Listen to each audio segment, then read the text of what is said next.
சுந்தர் சொல்லுங்க, இந்த வடகாட்டுல நடைபெற்று வரும் போராட்டத்துல எத்தனை கிராமங்களை சேர்ந்த மக்கள் கலந்துகிட்டு இருக்காங்க? அவங்களுடைய கோரிக்கை தற்பொழுது என்னவா இருக்கு? சுந்தர்,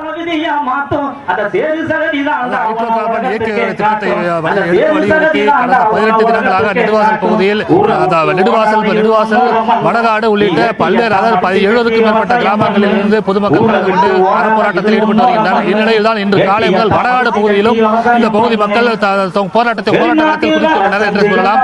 தற்போது அவருடைய முக்கியமான கோரிக்கை மத்திய அரசு இந்த திட்டத்தை கைவிடும் வரை தங்களுடைய போராட்டம் தொடரும் என்றும் தெரிவித்துள்ளனர். மேலும் வடகாடு பகுதியில் புல்லால் விடுதி என்ற இடத்தில் ONGC நிறுவனம் சார்பில் ஒரு இயந்திரம் பொருத்தப்பட்டது.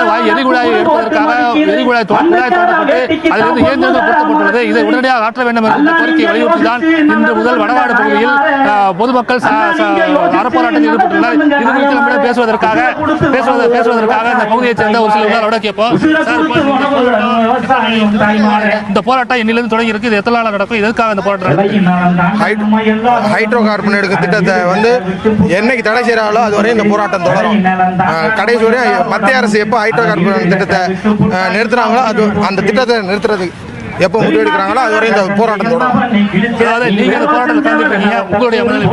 இந்த போராட்டத்தை அடியொடுக்கிற இந்த கிராமமே விவசாயத்தை நம்பி தான் இருக்குது. வடகாட்டு மண்டல இந்த கிராமமே விவசாயம் பண்றதுக்கு விவசாயம் இல்லைன்னு எங்க நிலம் வெள்ள நிலைமை இல்லை, எங்க உசுரே இல்லை, விவசாயத்தை மட்டும் நம்பி தான் நாங்க இருக்கிறோம். இந்த விவசாயத்தை ஹைட்ரோகார்பன் அடியோட ஒழிக்கிறதுக்காண்டி இந்த அரவ போராட்டம் ஆரம்பிச்சிருக்கோம். இது எத்தனை அவங்க வாய்ப்பு திட்டத்தை ஒழிக்கிற வரைக்கும் அந்த போராட்டத்தை தொடரும்.